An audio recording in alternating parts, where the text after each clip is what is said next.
Lucky Lefty Podcast, prime time. You know what it is. The Onora boys are in the building. Brought to you by Onora Whiskey, OnoraWhiskey.com. It's that premium American whiskey, OnoraWhiskey.com. And if you drink, by all means, make sure you do it. Responsibly. And as always, CFB Nation, presented by Twisted Tea. Yes, it. Yeah. Yeah. Yeah. Get our audio edibles every day. Apple Podcasts, Spotify. Hey man, we're the home of the misguided passion, dude. You already know. We spinning different. How you doing this evening, Mr. Carter? Man, hey, we here live and in charge. It's the best weekend of the seemingly best weekend of the year. Duce Knight committed before the game even started because he know who the victor is going to be on Saturday. And I think for us, it's a redemptive week, redemptive. Every week of the year, this is turning the college football on its head. This is getting our respect back in the college football landscape that we are who we say we are, and we have transitioned into a new era, and that's the championship era. So we are not the team of the past. We only the team that's moving forward, and in the short term, it's turned into a long term success, and we have the better quarterback. So as long as you got the better quarterback going into a big matchup, I'm not worried. In a few minutes, we are going to allow Malik. He did it once, but we're going to allow Malik to go back over the film of Duce Knight and tell you why. Because Malik has been on record saying, "Yo, Notre Dame does not go get quarterbacks like this." That's right. Well, hell, we haven't quarterbacks like this haven't been attracted to us. So maybe it's not always us not uh, recruiting them or getting them, but them not being attracted to us. I mean, this is a huge change in perception. Mm. Duce Knight with Tommy Reese still at school. I don't think he commits. He didn't commit. So it took good old Gino Gaduli, good old Marcus Freeman, This was good old Jared Gino's. Parker. This was Gino's first big test. Yeah, First big test. and to get So it what? done in one year, usually top quarterbacks got to wait a minute. They want to see how the year develops. Man, Gino Gaduli in 3-4 games and a spring and stay in communication with him through the summer had to have said something of the right tune. And then Notre Dame to produce on the field. See, I don't think Deuce would have committed if we beat Central Michigan 24-17. If we beat North Carolina State 35-38. If we went into Ireland and didn't put up 50-point performance. I Hmm. don't think Deuce is coming to that. Deuce wasn't in committing when we barely beating Cal and barely beating Purdue.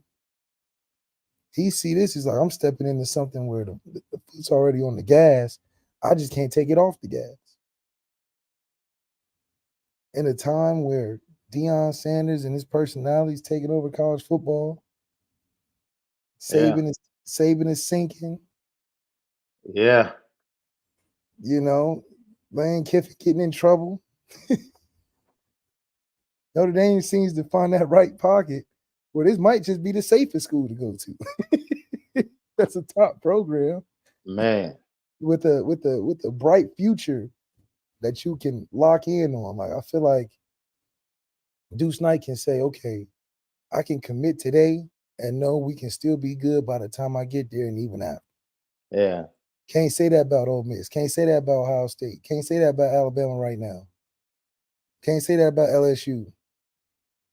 Can't say it about a lot of top programs that are hot. Yeah. That we don't know. We may be good right now, but I can't project into the future. You got Marcus Freeman's second year. Second year to turn the whole program around. You know he's gonna be there a while.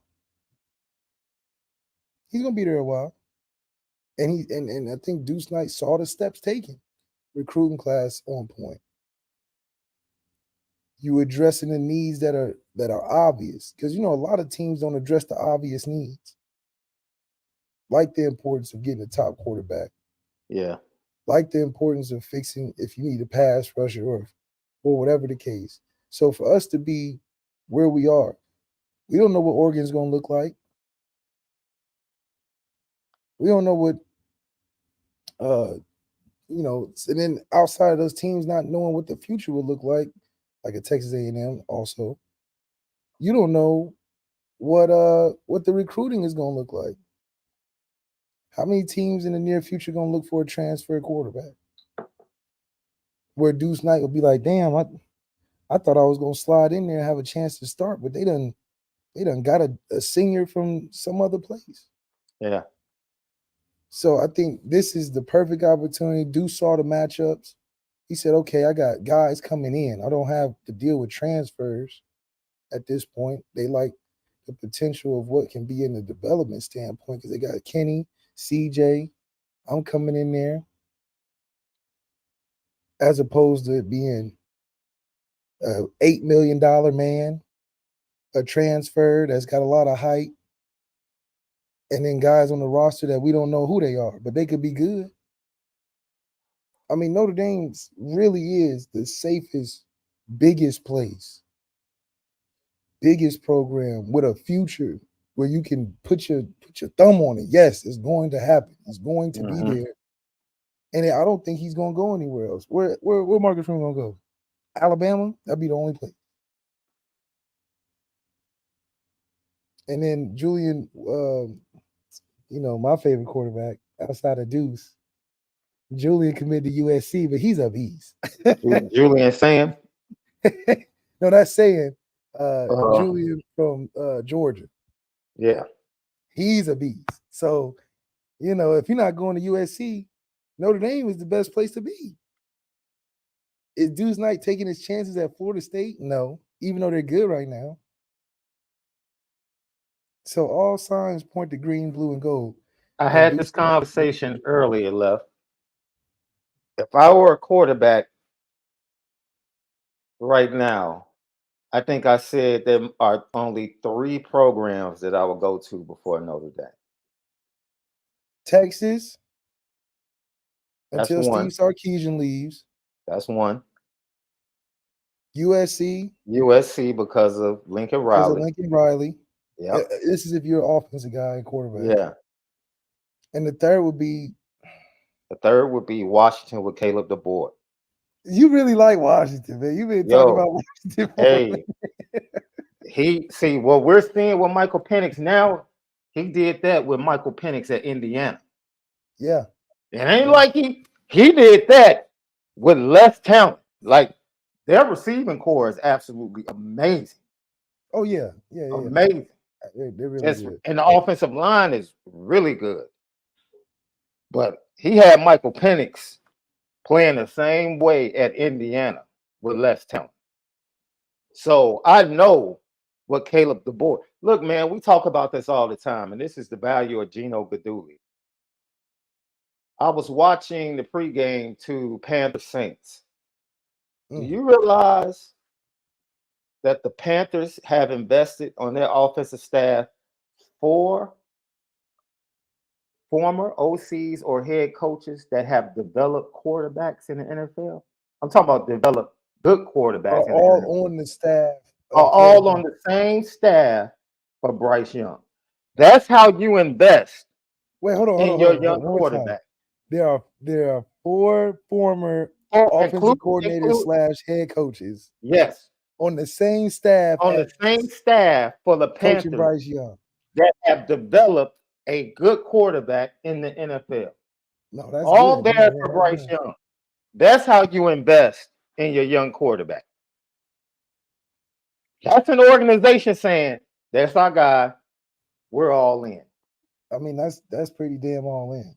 So who's the quarterback coach then? The quarterback coach was the only. I wonder how they split those decisions up.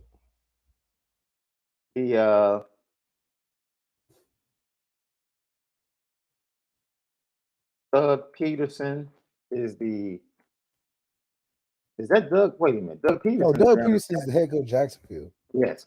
Who made Trevor's whole career better in 1 year? Oh, without a doubt. Frank Wright. From Indianapolis. Yes. He had Carson Wentz, Andrew Luck, and he had some guys. Basically, Andrew Luck got him famous. The former, what's the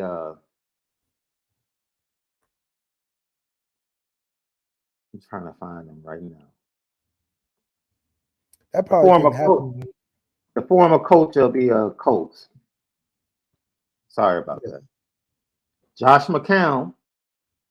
Yep. Is on the staff. Quarterback for 15 plus years. You know the old he took over for Tony Dungy in Indianapolis. The older gentleman. He was there with Peyton. He took over for Peyton after Ted Marshall Broder left early. You know what I'm saying? He got fired in Detroit. He went. No. He got fired in Detroit. Dungy? He got fired as a head coach in Detroit. Jim Caldwell. Yes, Jim Caldwell is on the. He was wrongfully fired. Mm-hmm. Wrongfully fired. How you fire with a winning record? That's like the Steelers firing Mike Tomlin after going 8-8. Hating. So, you know what was funny today? Before we get to his film, Marcus Freeman was talking. He got caught up. He was he came to the podium. Everybody saw how giddy he was. Boy, he walked into that press conference, boy, because he got the call like 15 minutes before his presser. This man walks into his presser like, man, got some good news today. That's right. You know what I'm saying? That's right. In the middle of the presser, somebody from the media almost got him to slip up, though. He was like, yeah, so how did the news come? How did you find out? You know, what was the phone call like? And he started to talk, and you could hear Katie and the rest of the staff like, ho, we can't talk about that. Because he's still a recruit. Like, you can't talk about it. And he was like, yeah, I can't talk about that. It was funny that he was about to go into it. Like, hold on now, coach. No NCAA violations, okay? That'll be the worst thing is to get this kid to commit and then lose into a violation at the press conference. How do you still get violations with NIL being so open? Like, what is the violation on the kid calling up or whatever the case? You can't talk about any recruit until they officially sign. Oh, okay. Oh, okay. Oh, so well, you can't talk about it in the media. You can't talk about it at all. Really? Yeah. Like you can't talk about any kid. Like you can't say a kid specifically. No. That like you can't say like, oh, he committed. I mean, I didn't know that. I did not know that. I thought you couldn't like try to recruit a player. No, man, you can't talk about the player at all. Damn. At all. He is not a part of your university. Yeah, you can't talk about nobody's not there, I guess. Can't talk about it. It's amazing because as we get into this, the backstory, and you said this, he visited Notre Dame 4 times, bro. 4 times this year. That's a lot. You think? Yeah. 4. His mother, like most moms, absolutely loves Notre Dame. Loves Notre Dame. And he gets to a point, I already know what you're thinking, Left. Yes, Bear Bachmeyer being on campus this weekend was seen. Yeah, probably sped his timeline up a little bit. It was seen. Like, yo, what's good? Because I remember my recruitment. It was me or the dude that ended up going to Northwestern. And Coach Chuck Martin on my visit was like, listen, we only taking one of y'all. If you don't commit pretty soon, he gonna commit. And then that's it. So I said, "Bet I'm gonna commit." And that's what it come down to sometimes. Especially, I mean, you think about Dante's situation; it was the same thing, except Tommy went around him. But you wait too long, Notre Dame don't owe anybody anything. Mm-hmm. So Duce being smart, I like how he's moving. He's like, listen, I've been there. Yeah, I know what they are as a team because clearly he knew what they were because he must have been doing his homework watching Dante. Now it ended up working out for Dante. Dante's balling right now. He's doing But real well. that's part of the motivation for how this went as well. Yeah, had to be. Notre Dame could not afford, nor would they allow themselves to get caught with their pants down like they did with the Dante situation. Right. They had after Dante, they had no backup. The other kids that they liked had gone and committed to other schools, and they just had a blessing towards the end of the year that Kenny Minchie called them up like, "Yo, Yeah, Kenny Minchie fell to him. Like it wasn't even like he was on the radar necessarily. But for Marcus Freeman to nail a guy on the radar and Duce Knight, I think it's pretty special because mm-hmm. it puts the word out. Okay, we're garnering top 5 quarterbacks. Hasn't happened in a while. Also, we're getting off of the path of the transfer portal right now. And we can really build a solid foundation of guys. And I think we have the team around or the team that can support a guy developing and not have, a fire sale looking for a quarterback to support a team. Mm-hmm. I think Marcus Freeman has done a really, really good job of buying the groceries, having every option available, all the top quality produce. Now all you need is a chef because the food good. If you just Mm-hmm. ate the food by itself, it's top notch quality. But he's able to provide enough. Yeah, But now it's like, okay, we can develop a young chef. We can start him slow, put him around some good stuff. Because at the end of the day, if you burn the food a little bit, or if it's a little too not enough salt or something, the food is good on its own. But they say when the food, what they say, with steak good, you don't need A1 sauce. I actually had some chuck eye steaks earlier today, bro, for lunch. Okay, eating good You lunch. know, because the ribeye I have to do right, especially That's if I right. get the bone in. You know what I'm saying? I got to put that in the oven. Chuck eye is Like something Ruth you can just Chris. put. Chuck eye you can do on the top. You can do on the That's right. top. And it's like, how many ways can you do it? It's gonna turn out pretty good because you don't need that much. Yes. And that's what the Yes. Notre Dame offense is. The Notre Dame offense is Chuck steak. Yeah, you can go in, you can dress it up, you can go extra hard with it, and you can taste a little better than the regular standard.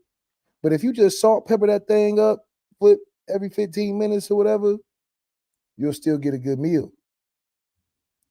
Alabama got flank steak, where you really gotta curate it and Yeah. marinate it the night before. Yeah. You gotta work with it. You And then got you to be gotta have careful with somebody that flank, but you got to be careful with that flank. because you might burn it. Yes. You might burn it if you ain't watching it. And that's what they dealing with because they don't have the right chef in the kitchen. Everybody burning the steak up because it's tricky. Because they got a faulty O line, a suspect receiver core, running backs aren't flashing that great. At Notre Dame, Sam Hartman, qualified chef, been around the world a couple times, done won a couple of competitions, state competitions. We just said, hey, can you just do this Chuck steak right? We ain't asking you to make it 5 stars. Just do it right. Make it edible. Because the meat already good. We just need you to do your thing. Because Sam Hartman is supported. That's why I love somebody tweeted me today. They said, Sam Hartman is 0-5 versus top teams. I'm like, wait Yo. for it. Wait for it. He was at Wake Forest, cooking with the worst food. So no doubt he was 0-5. Of course, he was 0-5. Yeah. Of course. Because you had to have been Superman to be anything other than that. But we brought Sam over here and he gave him some resources like we saw from NC State. That's why I'm like, y'all must not have saw that NC State game. NC State was doing that woofing. Oh, he's 0-2 when he comes to there. He's going to regret it. Oh, he knows what that defense is like. They had all these sacks and picks on him. Oh, blah, blah, blah. Okay. And what did we say before? He don't got the team that he came there with this time. He got his big brothers. His big brothers done came this time. So yeah, all that woofing. Okay, we're gonna send you his big brother Aldrich. Run 80-yard touchdown on you. How you like that? Then you got his other brother, Olden States. Just the point getter, just easy touchdown. Deal with some of that. So this ain't the Sam Hartman of old. This is the Sam Hartman, or AKA Tony Stark, with that Iron Man suit. It's a different battle. What they say, you caught us with our pants down last year. Our pants were a little bit too big. We couldn't hold them things up. And y'all caught us slipping. Now, ain't y'all coming up? Ain't y'all coming to us with a young man at quarterback? Kyle McCord? Oh man, tables have turned real fast. In the blind hope and blind fandom of Ohio State is going to come into a rude awakening. Because half of them ain't seen the games. Couldn't have. Y'all saw what y'all did with Indiana? Y'all think that's acceptable? Even in our first game, we wasn't struggling like that. So young Kyle McCord is also going against the best defense he's ever seen. Not just the best defense of the team or, a challenging defense. This is the best defense he has ever seen in his life. In his life. It ain't like Sam Hartman. Sam Hartman done seen defenses. Seen better defenses. He done seen Clemson when they had 4 All-Americans at D-line. He done seen the Deshaun Watsons and Ian Books whoop his butt all 4 years. He done seen all the defenses. He done seen Isaiah Fauski. He done seen the best of the best. So you tell me what's different. Kyle McCord has never seen a defense this good in his life. No matter what simulation you think can help him prepare, nothing can help him prepare for this experience on Saturday. Whereas, Sam, this is just another big game. Just another big game for Sam. So, remember we said we were going to keep our big brother in remembrance of what he said. Remember our brother Carl Reed Jr.? That's right. Yeah, I remember. He said if Notre Dame wins, I'm coming on the post-game show. Oh, yeah, you got to. Remember that?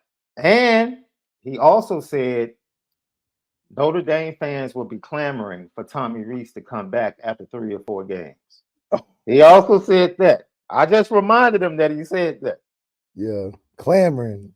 Now he's congratulating the fact that he's not at Notre Dame. His response to that was, yeah, man. Let's see how this Ohio State game goes. I'm like, no. It got nothing. No. This ain't got nothing. This has zero to do with Ohio State. These are your words. This ain't got nothing to do with Ohio State. No, it don't. You said this, bro. He bust up laughing. Yeah, don't be trying to throw in. They want to throw them caveats because they don't think that we can do it. That's why. You didn't say nothing about Navy. You didn't say wait to see Navy. You didn't say wait to see NC State. You said wait to see a team that I think can beat you. That's why you said it. But lo and behold, we are not the Ducks that we were before. We are a little bit different. A lot of bit different. Perspectively, we're different. Chemistry, we're different. Quarterback, we're different. So what's the joke gonna be on? Because last time it was a huge joke. Oh, y'all don't even know your quarterback. Oh, how you gonna score points? Oh, you're gonna run the ball all game. Oh, what is the joke going into Ohio State this time? There ain't no joke. It's a good game. It's the matchup. Mm-hmm. That's what I'm like. It's a whole narrative shift, and this is the year to get them. This is the year to get them, because I think this is a clear distinction of when two teams collide in a big game. One team is going this way if they win, and one team is going this way if they lose. This is a season-changing game. Ohio State lose this game on Saturday. They're not winning the Big Ten. They're not beating Michigan.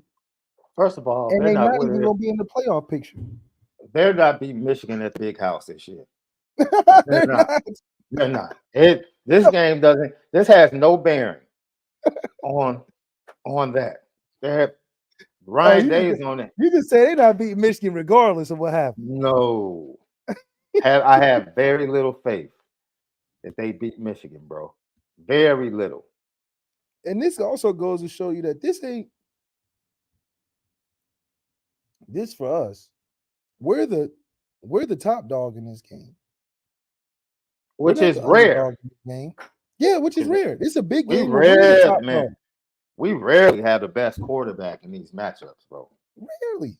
We're not walking into these big games like, oh, Notre Dame has the best quarterback. That doesn't happen. Hasn't happened since who knows when. That doesn't happen. But now, come on, man. Let me tell you something. Notre Dame has to do one thing on Saturday. Because I'm going to let you take the second half. I'm going to play some video from Coach Marcus Freeman, and I'm going to let Malik talk about this. Why Coach Alfred just text me, man? What Coach Alfred say, bro? Why Coach Alfred just text me, man? Talk about, look, I got to put the text out there with the Coach Alfred, are you listening? Coach Alfred, you in the chat listening? Because I said, and we have a better running back room. In fact, I knew Coach Alfred was going to catch Coach Alfred's eye. I knew he was going to catch his eye.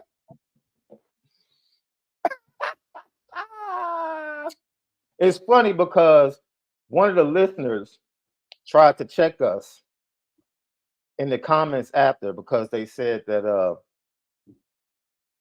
no one really drinks Onora whiskey. They're like, Coach Freeman doesn't drink Onora whiskey. I'm like, dude, he's already sent his picture in his office with Onora whiskey. So, I mean, and now Coach Alfred is hitting you up because he's following your tweets.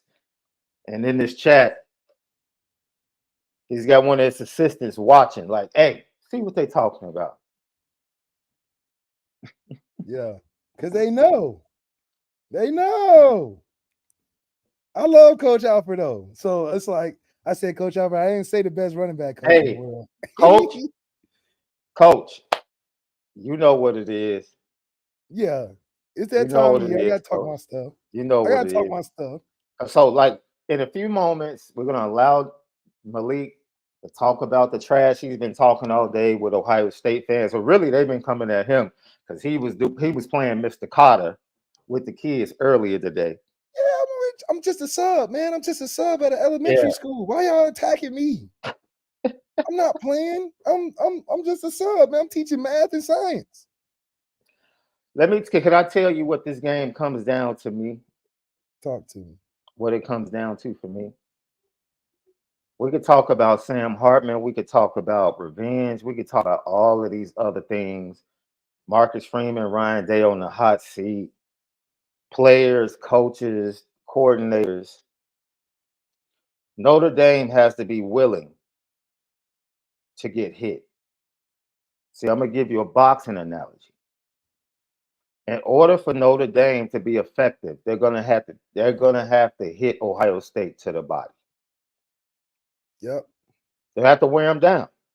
Yep. And we got If you have dreams, see people, sit up here like Ohio State is trash. We just gonna come out from the get go and blow them out. Heck, I am not God. I do not know how it's going to go. But if I were a betting man, I say we win. It's safe to say that is not going to happen. Yeah. But for Notre Dame to be at its best, it's going to have to hit Ohio State with body blows. See, that's why Michigan dominates them. Oh yeah, Michigan hit them. They can't breathe. They hit them in that. Michigan just body blow, but see, Michigan is not afraid to take hits early. Nope. They're not afraid to. They're not afraid to let Ohio State. CJ Stroud had like 400 yards and all these touchdowns. CJ Stroud was going crazy. See, Michigan's not afraid to let Ohio State score first. Oh. It's like, okay, you all score first. We're gonna our game plan. Like we're gonna beat you up the whole game. Yeah, beat you up the whole game. You look up in the third quarter, and it's a 13-10 game, and all of a sudden. And you're gonna be like, wait, there's 8 minutes left in the third, and we feel like we've been playing for 28 minutes. Mm-hmm. But in order to get to that point, Notre Dame has to be willing to get hit. It's like a boxer that works on the inside. If you need to get inside, you have to be willing to take a couple of jabs to the head to get inside and some other punches, and then go to work when you get them in the corner and on the ropes. And that's Notre Dame. People ask, like, is this like the Clemson game? No. Because Sam Hartman gives you Crawford versus Earl Spence. That's what this game is. Come on, man. This ain't because the disrespect. You saw the disrespect to Bud. Yes. You saw this the big fish. Oh, it's Earl. You gonna just walk him down and beat. And what Bud do? Bud went in there, took some shots, and was like nothing that Earl was hitting him with was working. He was just off. And when he got in that body, easy money. Everybody wanted Earl. Oh, Earl went to the Cowboys. He got all the Michael Parsons and all the Cowboys at the game. Jerry Jones giving them good luck. And where did Bud train? In the mountains with nobody around. No stars came and saw him. None of that. He said, I'm going to catch a big fish today. And that's what we doing. Everybody just giving Ohio, they just going to do what they do best. I saw this Ohio State podcast. He said, man, if I don't have enough apps to bet on Ohio State. Yeah. I was like, oh, word? Yeah. I will say this. I see people in the chat talking about Lorenzo Styles. First of all, Lorenzo Styles at DB is no pushover. It's actually his best position. And I was at practice. Lorenzo Styles was manhandling our receivers. Yeah, but that's like literally like physically taking them off the line and just at that point he was ticked off. At that point he was playing angry because at that point he was ticked off and he knew he was transferring. So yeah, he's gonna play inspired for sure. But I'm just saying he's not a pushover at defensive back by any stretch of the imagination. No, hell, his brother on the team too. Mm-hmm. His brother's not a joke. But the thing is, what's different is the fact that Ohio State with this team ain't been through nothing. They ain't been through nothing. Ohio State was riding the coattails of the supremely talented 5% of the team.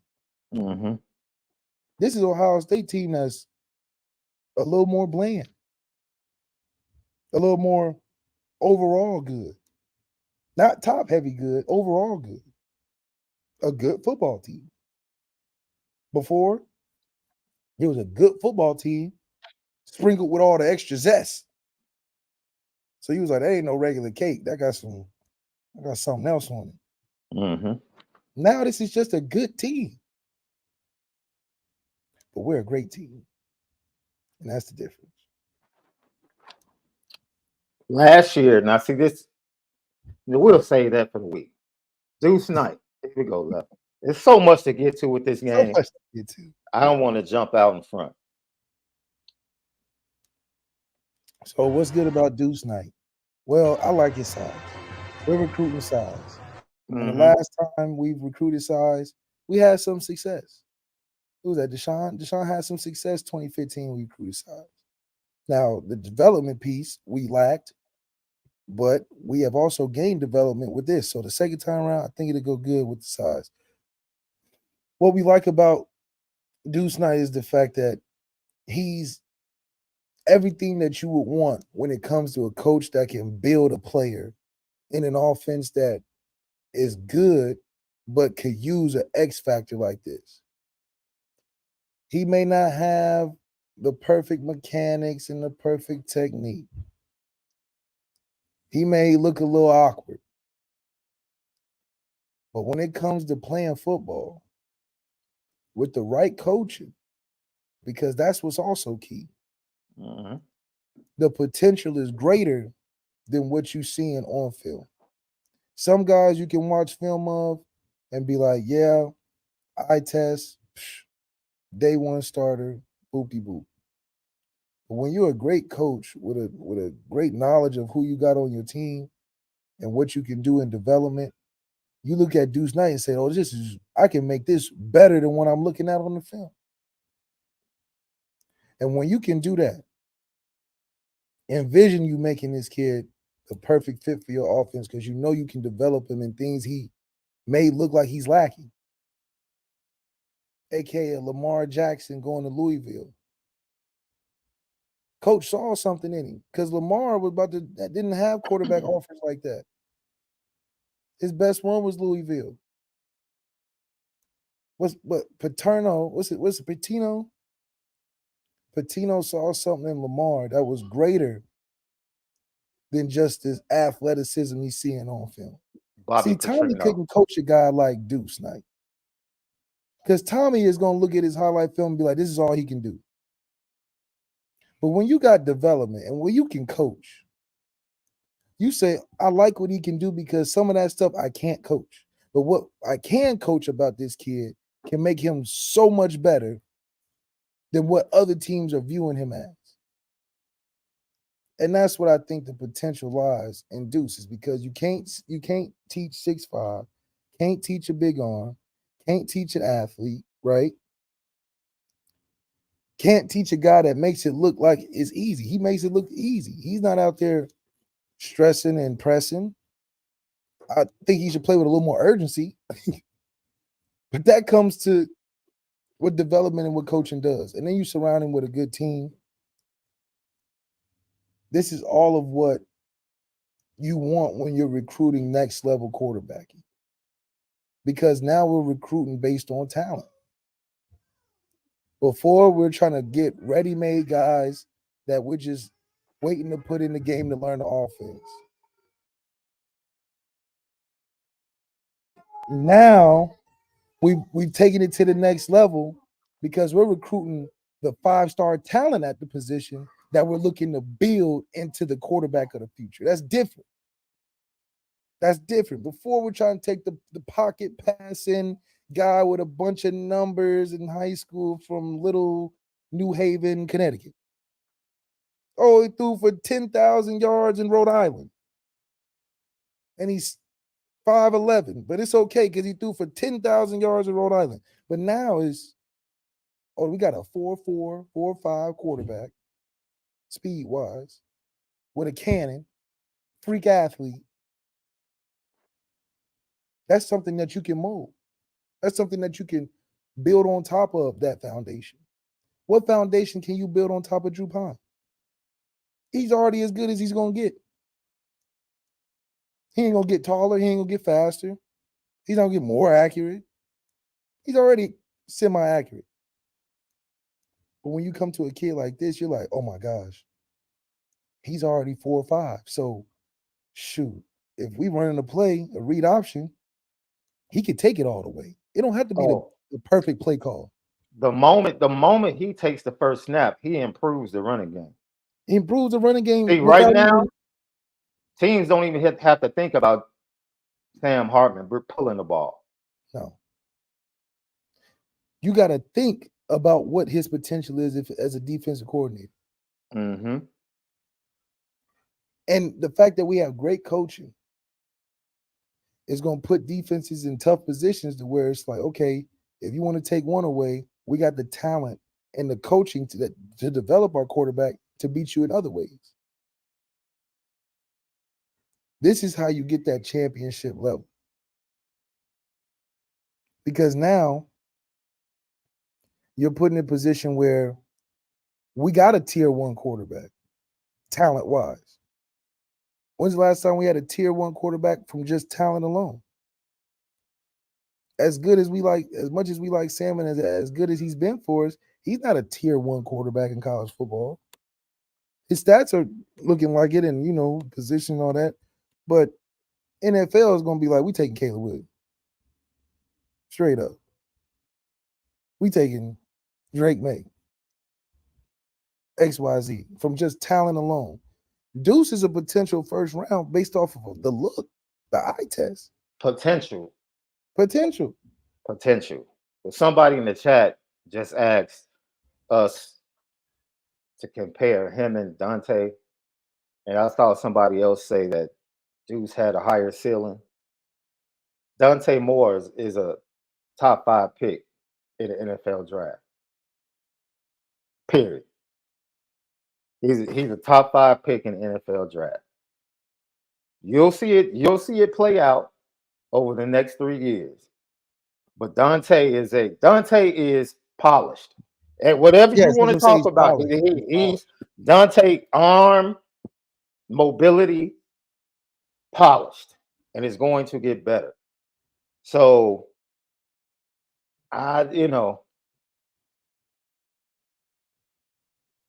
Duce can be along the lines of Richardson type. I mean, yeah, Anthony Richardson with top 5 in the draft. Like, come on, you watch his high school film, you're gonna be like, man, Anthony Richardson was playing really well before the concussion yesterday. Right, I'm saying, but you was watching his high school film, like nobody counted him as a top 5 pick in the draft based on the eye test standards of what a quarterback was going to be. This is how you new age, right? Yeah. The new age version of predicting talent. Yeah. Is guys that may not be polished right now, but that's what you go to college for, to get polished. A lot of these ready-made guys, the problem with it's like those kids that win the World Series when they're like 12, and that's the peak of their career. Because that was their ceiling. What's the crazy stat? All the World Series, the Little League World Series winners, where they end up being, and it's like less than 10% in the actual MLB. Mm-hmm. Sometimes it's okay not to be a finished product before you get to the next stage. Yeah. Anthony Richardson wasn't. No. And Dante, top 5 pick. Dante is a consistent. Dante, let me explain, because I see people in the chat. Dante and his people didn't give a darn about winning. Dante is looking towards the league already. Yeah. He didn't care about winning. He's not winning that. No. NIL and get into the league. That's it. And that's fine. If he wanted to win, he would have committed to Notre Dame. Yeah. That was at the top of his list. The fact he went from Notre Dame to Oregon and then from Oregon to UCLA. About getting to the league. Him and his people they're not thinking about winning. And I'm not mad at him. It's the way you want to do it. It's the way, regardless of what sport, however you and your people want to do it, fine.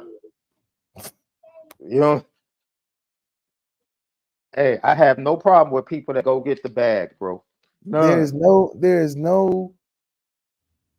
like you can't say, oh, well, education wasn't his decision. Or, oh, he didn't want to be a part of prestige. You don't have to. You can go your own route.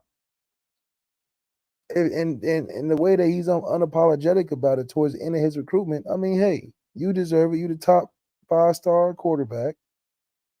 And he kept it about what the current status of college football is, which is get your money because it's kind of in shambles right now. How college Mhm. football is. Get your money and find a place to start as a freshman. That's the game.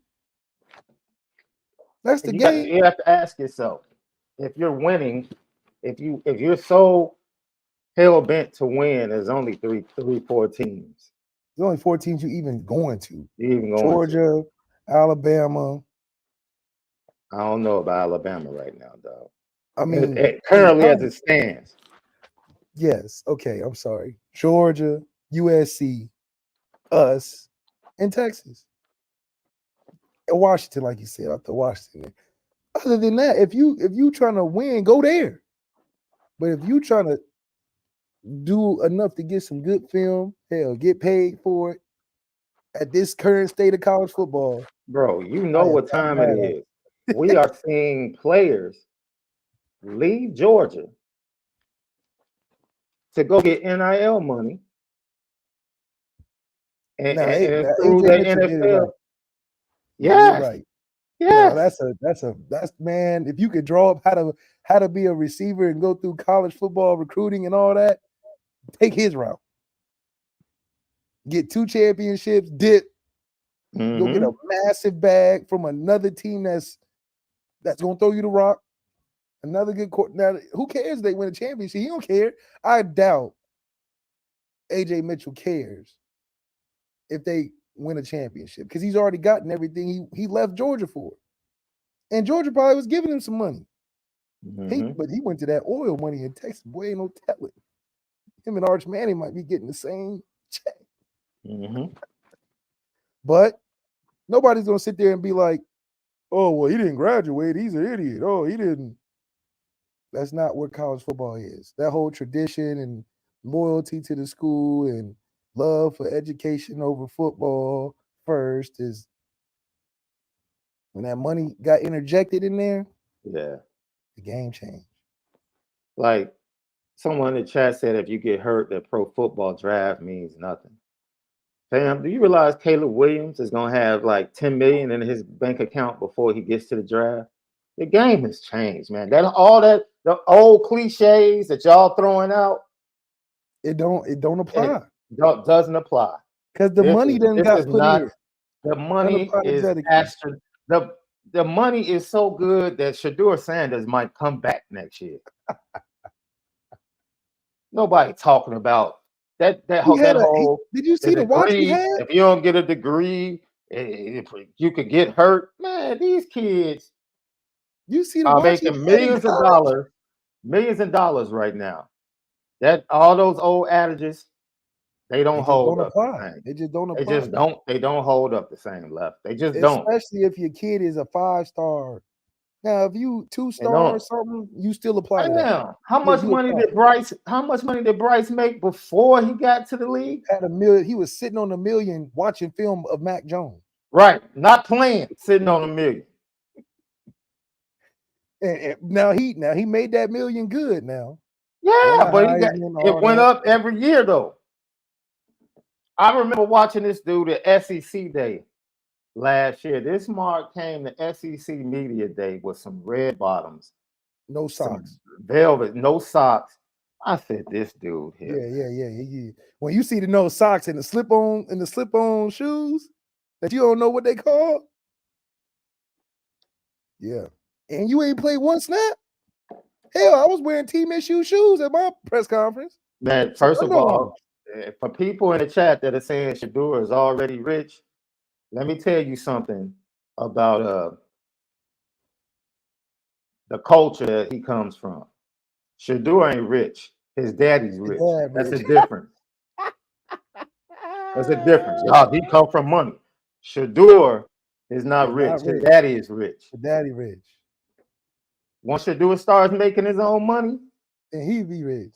But until then, the bond is cut. Like, hey, go take care of your business. That ain't, bruh.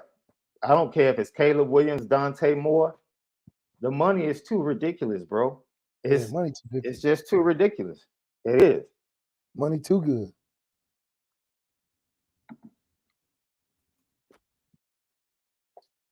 A great story. Lewis Seen the second-year safety from Georgia.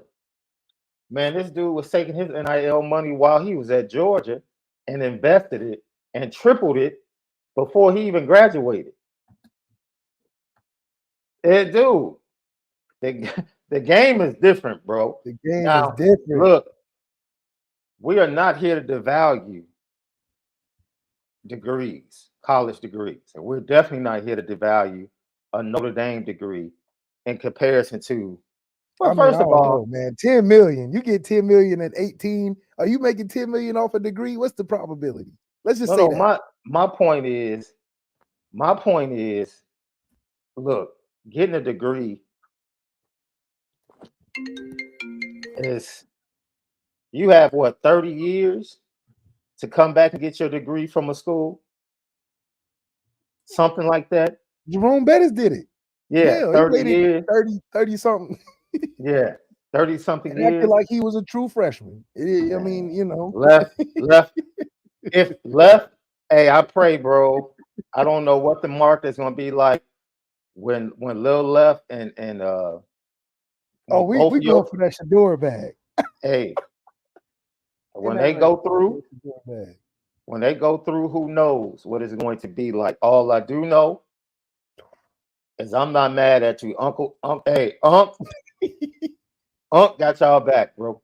Hey, I'm fielding calls right now. Yeah, everybody that's gonna be talking about degrees, it's like, man, y'all can keep them degrees. Y'all can keep the degrees for now. Because we come back. Nico is sitting on the bench behind Joe Milton making $8 million, bro. And it's broken down. I think it's broken down to like he make $2 million his first year, $6 million the next year, something crazy, something stupid. So it's like he's got a whole contract essentially. Oh, you got it. He probably ain't go to one class. How about that? He probably ain't been to one class. One, because the pressure. You better be ready to go. You ain't thinking about no science class 101. Hell, his head coach ain't thinking about no science class 101. What Lane Kiffin say today in that audio tape recording that his player had of him in the meeting? He said, "This is a job. This ain't school, fool." I talked to my daughter this weekend, and my daughter's really cool with like a couple of her guys play defensive back for USC. And these are all fashionistas over there. Yeah, so she's like really cool with a couple, but I was laughing because she hasn't been to a game this year. She has season tickets. And I'm like, yo, why did we cut that check if you're not going to the games? And she's like, oh, I just haven't felt it, this, that, and the other. And I'm like, well, you at least have to like sell the tickets or something to other students. And she was like, man, I was like, how your boys doing? She was like, they cool. They always asking for my notes. Ain't never in class. Never. And she's like, man, I was walking campus today. I think it was Friday. She was like, I was walking campus today, and this cat Caleb was walking around in a pink shirt and some soccer shorts and some flip-flops. You know he ain't going to class. I was like, it must be nice. I mean, okay, he's an outlier. Come on. Listen. You go ahead and make your money in Wendy's commercials. he got commercials to make. You know, he can't go to class. He got commercials. I tell you what, he's not doing that at Notre Dame. No. He's going to class at Notre Dame, bro. He's gonna be the first in class. Or you're not playing. I don't know. You know, it's just the way. Or you're not even gonna have the chance to play. You're gonna be sitting in that academic jail. You know what I mean? So yeah, he chose the right place. But at the end of the day, it works for some guys, it doesn't work for others. You know, I think Sam has done the best job of showing the potential of what NIL can look for quarterbacks at Notre Dame. Yeah, it's not the top of the top. You know how Caleb Williams is just everywhere. But he got him a nice little soap Dove Head and Shoulders commercial. He got him a nice Beats by Dre with all the fixings. He's in the conversation. Oh my God! Guess who just hit me? Guess who just hit me? This is crazy. Tonight is crazy. You said Coach Alfred hit you. Guess who just hit me? Saying who you got this week, my guy? Carl Reed. Carl No, Reed hit you. no, that cat Carnell. Ah! That cat Carnell. That cat Carnell just hit me. What's up with Ohio State being so worried about everything we got going on? What's up with y'all? I'm waiting for the Notre Dame player to hit somebody on Ohio State. All I see is Ohio State bothering us. What y'all bothering us for? Y'all supposed to be focused on getting ready. Y'all over here texting us. What y'all think? What? Hey, y'all nervous. Y'all got to be nervous. Y'all trying to see what's going on over here. What you trying to say? You going to ask about Ben Morrison? I'll say, I got Ben Morrison. What you got? What you got, Cardinal? I love you, but I got Ben Morrison. What you got? You working on your releases this week? That's what I be saying.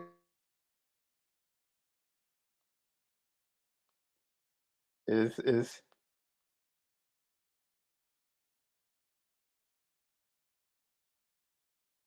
I got Coach Alfred hitting me, Cardinal hitting you. These guys that's got to play on Saturday. We should text them. I'm not even playing on Saturday, Coach. That's y'all. I have no fighting. I can't do nothing about the game. I don't know what's gonna happen. These dudes, my man, their antennas must be up in Buckeye land, bro. Coach Alfred hitting you. Cardinals texting me. And it's Monday. Good grief. Monday, bro. It's Monday. Then it's like, what kind of question is that? What do you mean? Who I got? Because you know he's pulling on my Chicago heart, bro. That's okay. I'm Chicago. I'm Chicago over everything. You already know that. I'm Chicago over everything. He's up here trying to pull my heartstrings. He trying to get a little support before he go. Why you need all this support, Cardinal? Y'all nice. You didn't got your touchdown last week. You supposed to build on that. But you need this extra little support from Chicago. What? Come on now. Why y'all thinking about us so much, Ohio State? Y'all supposed to be laughing that we even coming. Y'all even coming to Notre Dame, right? Because we not this dude just leaving. He's just finishing practice and eating dinner. Yeah, Ryan Day ain't even finished breaking down what Notre Dame coming with. He ain't even put up the depth chart of Notre Dame yet. It's Monday. Y'all over here asking us. Y'all ain't even got your full. Y'all haven't practiced no third down looks. Y'all haven't practiced no blitz pickup. Y'all ain't practiced no nothing yet. And y'all asking who y'all got. That's how I know.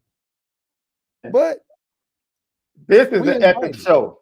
This is the epic show, bro. This is the epic show. I think Coach Alfred's capping a little bit though, saying he take his guys over ours. I'm like, over Aldridge? Over Jeremiah Love? Look, I know you like your guys, but over Aldridge? Oh, well, we have the best running back in the game. That's what I'm saying. We got the best one. Absolutely, dude. First of all, the Ohio State running backs self-check because of Ryan Day. Ryan Day doesn't run. He doesn't run the ball in big games.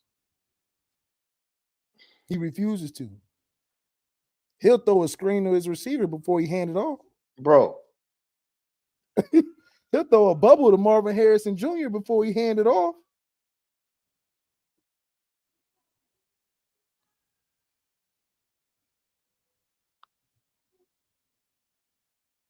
So I don't know.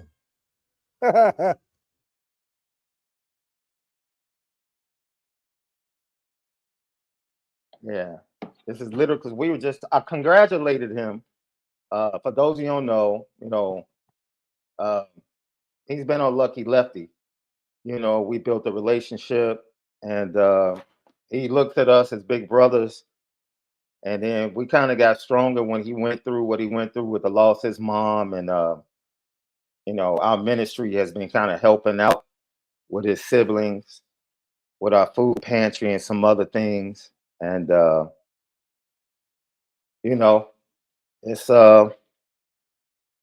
it's pretty cool. I congratulate. He caught his first touchdown this weekend. So I congratulated him this weekend, and he was like, "Yo, you got to come up for a game." That felt weird. You know what I'm saying? He's like, "You got to come up for a game." I'm like, "Bro, I can't.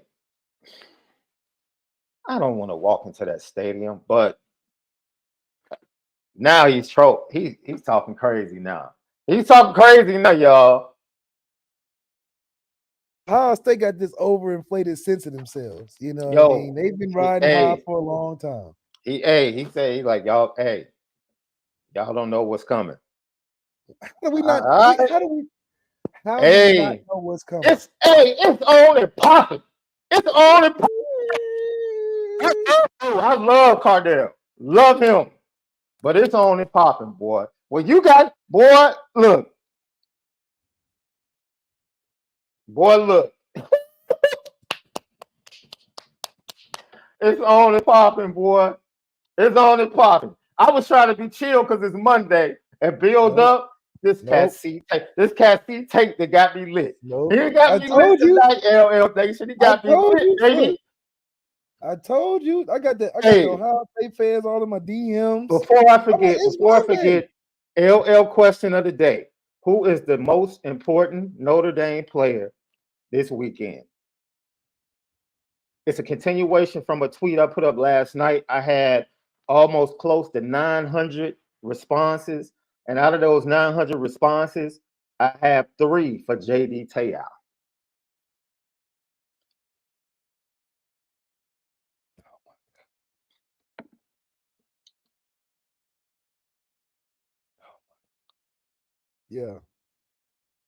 Yeah, Notre Dame fan base. This is time to be a fan base. Notre Dame fan base. This is why you love being a Notre Dame fan. For games like this. Because the team we playing, oh my goodness. Their fan base thinks they the baddest thing since sliced bread. Since sliced bread, I mean, they sending me memes. They sending me stats from years ago. they got this. They think that this guy Sam Hartman is like we got the bum on the street or something. I don't know, man. I don't know. I think that this is way more entertaining than the USC matchup because USC know better not to talk crazy. I don't care if they got Caleb Williams. They know better not to talk crazy to us. But we've been doing the USC for so long. It's a shame. It's a shame. They just started getting all right. But this Ohio State matchup, we got to beat these dudes because we're knocking them off of a podium. That's what that is. Everybody every year talking about, oh, it's Ohio State, Georgia, Alabama, whoop-de-whoop, Clemson, whoop-de-whoop. We taking that spot. What they doing 300? Kicked him right in that hole. You're kicking him right off that spot. Now every year you're going to go into the year talking about Notre Dame, X team. But Ohio State no longer. Ohio State, matter of fact, is a bottom tier Big Ten team the way they've been playing. Let's go, LL. Let's go, ND Nation. Let's go. Let's go. Woo! Let's go. Look, bro. Lucky Lefty podcast. We talked about Duce Knight. That's over. Let's get to this game, bro. Let's do it. Let's do it. We'll be right back. Lucky Lefty podcast. Lucky Lefty podcast, baby. Onora boys in the building. CFB Nation. You already know. Presented by Twisted Tea. Let's get to it. I watched you take it all day. I tried to be cool. Hey man, look, I have no respect. Hey man, what's about to happen on Saturday? All the respect is gone. If I could go to the 50-yard line with Marcus Freeman after the game to tell Ryan Day what I think, hey dog, how's it feel to be born on third base? That's right. That's the line. That's what I'm waiting to say. Man, that's what I'm waiting to say. To the little you remember the dude that kept the files for the vampires and the first Blade? Yeah, that was that Ohio State dude that claimed by the middle of the third quarter, Notre Dame fans were going to be walking out the stadium. Yeah, he said it's gonna be seams of green. The level of disrespect from Ohio State fans at that university, Cardell know.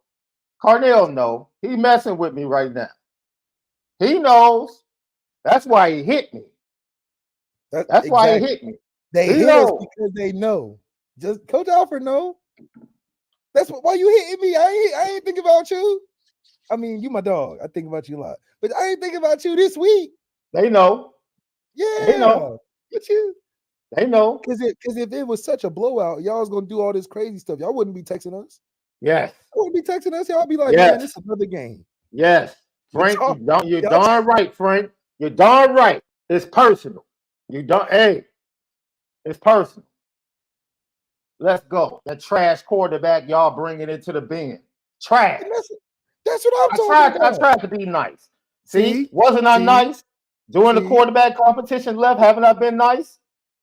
Haven't I been nice? I said, man, look. I said both guys can play. Give them a chance. They can improve. I said CJ Stroud struggled. His first game against Minnesota, went home and lost to Oregon. His second game, I said, man, either one of these guys can get better. I tried to be nice. Yeah. That's it, bro. I'm not being nice. I'm done being nice. Yeah. Y'all walking in here with trash at quarterback. Trash. And if you don't run the ball, it's going to get bad. Harder. It's going to get real bad. You see, you thinking you're going to come in here with the wide receivers and just run ragged. That's just not going to happen. Nah, my brother. No, I can tell you who's going to run ragged, though. That number 7, he's going to run ragged. Tell your safeties. Matter of fact, let me text this to Cardinal. Yeah. Tell your boys. So he can tell the team. So he tell your boys. Tell the team. Tell your boys playing safety to make business decisions on Saturday night. Yeah. Say don't try to go head up for the camera. Protect yourself. Because when it's barreling down on you, hey, let me tell you something, boy. That ain't a hit you want to be taking all game. You gotta make it to Michigan. Well, old boy Mello, you still in the chat? You know darn well that quarterback is hot garbage. Hot garbage. You know. Hot garbage.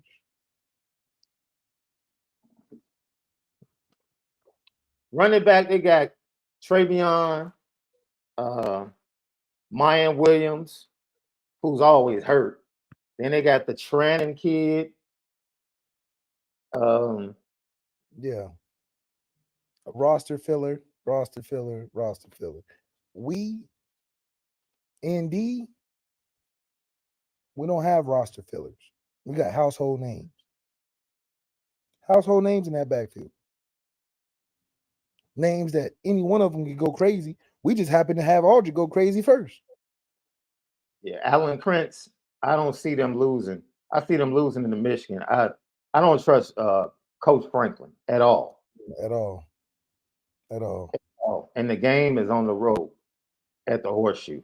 So even though I like our quarterback more than Kyle McCord, Drew Allar is all right. But I don't trust James Franklin's late game coaching decision. Man, they put up 63 points on Western Kentucky, man. I don't want to hear that. I don't want to hear that. It's Western Kentucky, dude. Western Kentucky's good for who they play. Come on, man. I saw them dudes get shut down by Indiana. Yeah, let's talk about that. Indiana, fam. And Indiana still ain't won a game yet.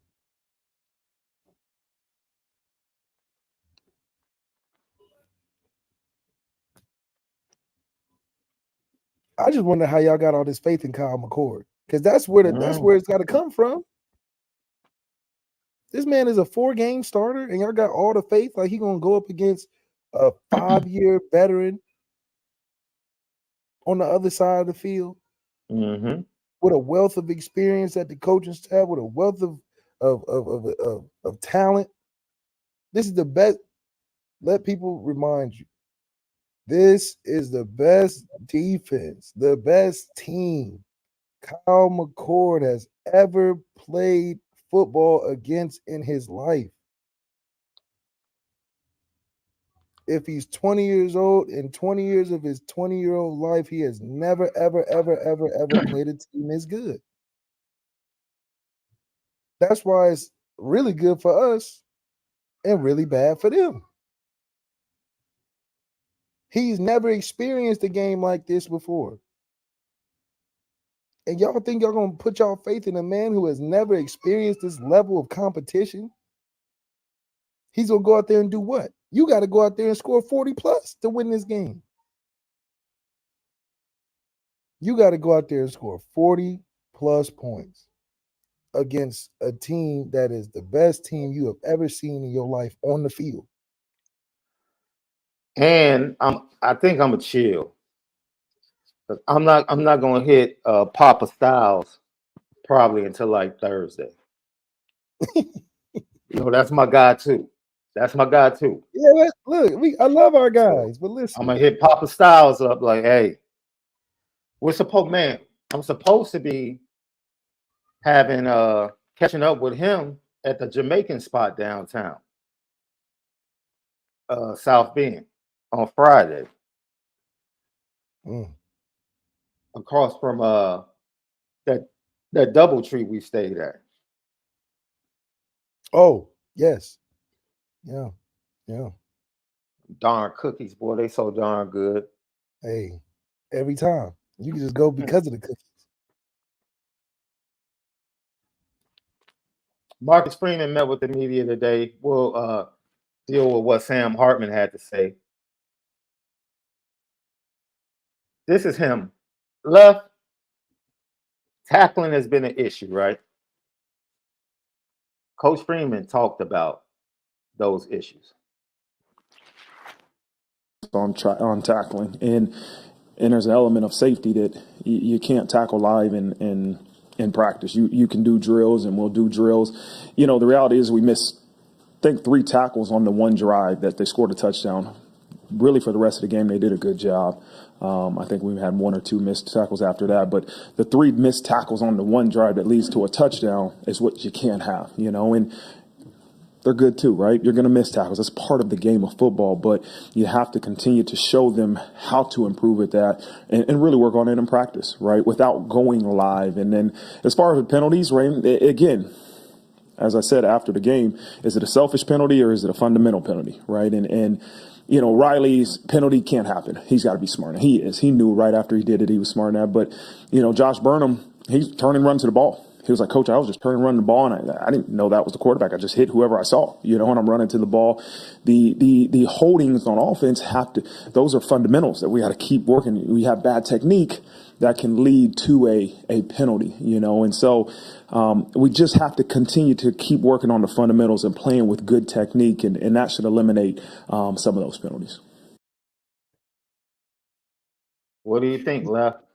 He's absolutely right. This is a game where we cannot let the refs play a huge factor in us bailing them out because we're doing a little extra after the play, or we get beat and start holding, or whatever the case. This is a game where it's a lot easier to win when we don't beat ourselves with penalties. Yeah. And we can't allow the huge 1 or 2 penalties that are indecisive, let that affect the game in totality. So the refs can't play a factor because the refs will only be bailing them out in a game like this. So if we don't allow the refs to bail them out, because that's what it's about, that's the only way it can be, in my opinion, a close game, is if the refs got on Ohio State jerseys. So let's not let that be a factor by cleaning up, like Marcus Freeman said, the fundamentals and, the selfish penalties. I think you'll have some. Yeah. I just don't want it to be a lot or in crucial moments. So, for instance, there might be a selfish personal foul out there. But I think some of those are more statement than it is, internal issue, So I do think we'll get a couple of tough calls. Yeah. It'll happen because it happens every time, because it's not going to be an easy game. But if we don't allow them to take us out, like we can't have 10 penalties for 82 yards. We can't do that. No. No. Because that's bailing them out. And that's the mindset we have to go into this game is we're not going to allow them to get bailed out by the refs because that's the momentum they need in a game like this when they can't score points on their own. They're not a team that's rattling off 40 a game like us. They'll rattle off 60 versus a barely D1 team. Even though I like Western Kentucky a lot, shout out Austin Reed. I think he's still a good quarterback. But still. Now, their defense against a good West Kentucky offense looked good. I will say that. Yeah. Because Western Kentucky can score points. They do. Yeah, of course. But at the same time, they have a lot of talent, but so do we. And I think this is the difference, though, is because West Kentucky doesn't have a run game like we have a run game. So a good team playing a team that's one-dimensional is going to be what it looked like. They're heavy on the quarterback play at Western Kentucky. Heavy. Yeah. But you facing a team that's we can be heavy with the quarterback, but shoot, you know what we're doing. Yeah. You got to try to stop that first. And then Sam is the extra overwhelming piece that y'all can't stop. So that's why I think we're in a really good position this year. So I just it'll either be man. It's a big week this week on Lucky Lefty, man. There's the text messages we had tonight talking about the game, getting hyped. Former Buckeye linebacker and now Fox Sports and Big Ten Network analyst Joshua Perry is going to be joining us this week, Wednesday or Thursday. He's going to let us know, but he said yes. We already had Ken Gibbs for the North Carolina State game. He was fantastic.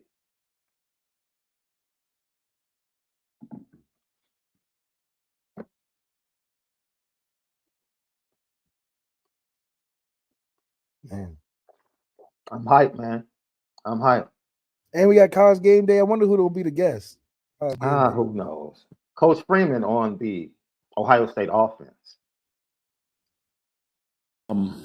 I'm sure Coach Day is extremely involved with their offense, and Hartline's done a great job. And so, again, they find ways to be innovative, right? You can look at as far back as since Ryan Day's been at Ohio State till now. It's a very innovative offense that will find different ways to get their playmakers the ball. And to me, it all starts with the run game. Right, they want to run the ball, and very similar mindset that I have. Right, is the ability to run the ball will create openings in the pass game, and that's what I've seen on film. Yeah, they got to be creative because they quarterback getting talented enough like the last one, so they can't just say, "All right, drop back and throw it to the dude." They got to find ways to hand it off on reverses, screens, bubbles, nows, reverse plays, fake throws, double throws. They're going to have to do that. Because Kyle McCord not going to roll out there and go 31 for 49 and 500 yards and 3 touchdowns. He ain't going to do that. Mm-hmm. So, yeah, they're going to have a lot of trick 'em and dick 'em and nickel and dime and a bunch of look over here and we coming over here type plays because their quarterback can't beat us straight up. Period. Mm-hmm. And Marcus Freeman is prepared for that because at the end of the day, we can line up and beat them running our stuff. Ohio State got to come in with a potential fake special teams play, a double pass. Yes. They're going to have to do a reverse. They're going to have to try to find all these ways to throw these screens and these nows to Marvin. You know what I'm saying? So it's going to be unconventional of Ohio State going into this game because they're going to do stuff you're not going to see them do versus everybody else. Yeah. Because they know what this game means, but also they know they can't beat us straight up.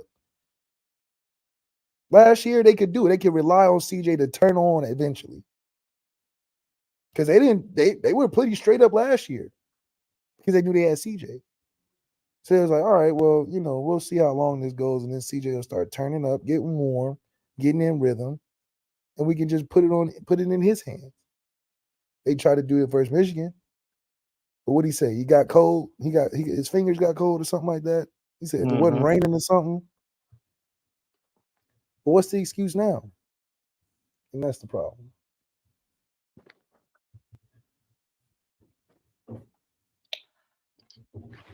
I will say this, and we'll dig deeper into it. Central Michigan was able to scout Notre Dame very well early on. Their trends, what they like to do. Recently, for some reason, Al Golden has wanted to shade his defensive line away from the strength of the formation and then game into that. Slam into it with the stunts and all that. And Central Michigan saw that and was able to take advantage of it early. Then the second half, Notre Dame stopped doing all that extra stuff and kind of just, you saw what happened, 3 points. I'm concerned because going into last year's game, Ryan Day really didn't have anything on Al Golden as a DC. Right. Now he does. That's right. And I mean, tape builds over time, but he has to make that adjustment of the talent also developed over time too. Jaden Mickey's better. Cam Williams not hurt. Cam Hart's not hurt. Ben Morrison's bona fide now. You're not scouting the same D-line that you had because we got different guys up there now. Yeah. Linebackers are improved. I mean, as we've seen so far, I think linebackers will know who we got at linebacker this year after this game. We'll see if they really improve because, Well, see, this is Tom Ballort. We'll take your comment, and the concern is in the trenches, both sides. I disagree to an extent. Yes, the trenches are always important, but this Notre Dame offensive line at this point is better than the Notre Dame offensive line was last year at this point. Yes. Joe Alt's older. People forget through the fourth game last year, the offensive line was suspect. I mean, you're not rattling off 47 a game on average. The defensive line, in my opinion, held up quite nicely against Ohio State last year. They scored 21 points. Until they got tired in the fourth quarter. And that's because we didn't have an offense. Yes. Getting Gabriel Rubio back, adding Jason Onye to the rotation. Notre Dame's defensive line is much deeper, and I don't think they're going to be as exhausted late third, fourth quarter. So I agree with what you're saying, but the trenches are not a concern to me. They're not a concern to me. Trenches aren't a concern, but I do think the game is won in the trenches. Mm-hmm. Because if we can win in the trenches, I think it's going to allow us to really finally not play or look like we're playing conservative. That's always my problem with Notre Dame teams in big games. We get this weird conservative, try to play keep away from the other offense. There's no excuse for that now because we have the better team offensively. So I want to see a Notre Dame team that's aggressive in a big game. When's the last time we've done that? I think this is fostered situation for us to be the aggressor and not the conservative one this year, which I think is going to pose a huge challenge for Ohio State because every game they play except Michigan they're the aggressor. So I know they're going to find ways to try to attack us, but then if they're the aggressor and we're the aggressor, it's going to come down to a shootout, which I think we'll win. Because then you got to say, okay, Ohio State, can you score 40 plus? And I don't think so against a defense that's not Western Kentucky. Like, let's be honest.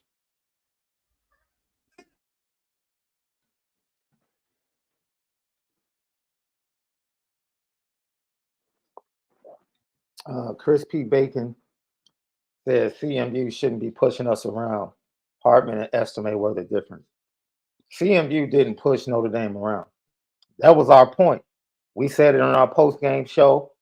They didn't. Notre Dame did way too much games and stunning early in the game. They were scouted, and Central Michigan ran to the holes and played action and threw into the middle of the field that was wide open because they knew when the blitzes were coming. They scouted Notre Dame. Once that ended, and the second half, Notre Dame just came out and base and just said, "We're gonna kick your butt." That's what they were able to do. So it had nothing to do. CMU didn't push Notre Dame around, but they did a great job, which Malik said they would. They did a fantastic of job. scouting because they have good coaches. They did a When you fantastic have good job coaches, they of going scouting, and they gonna took do advantage of it. enough. Absolutely. Yeah. Now with those coaches with a better team, it might be a little different. But that's the whole thing. If Al Golden keeps doing that stuff, they are facing a better team this week. Like, Yeah. let's relax on all the exotic stuff. He brought Drake Bowen into the game and just had Drake Bowen like just blitz into the guard in the center. And I'm like, what are you doing? Like, that's not even his game. Like,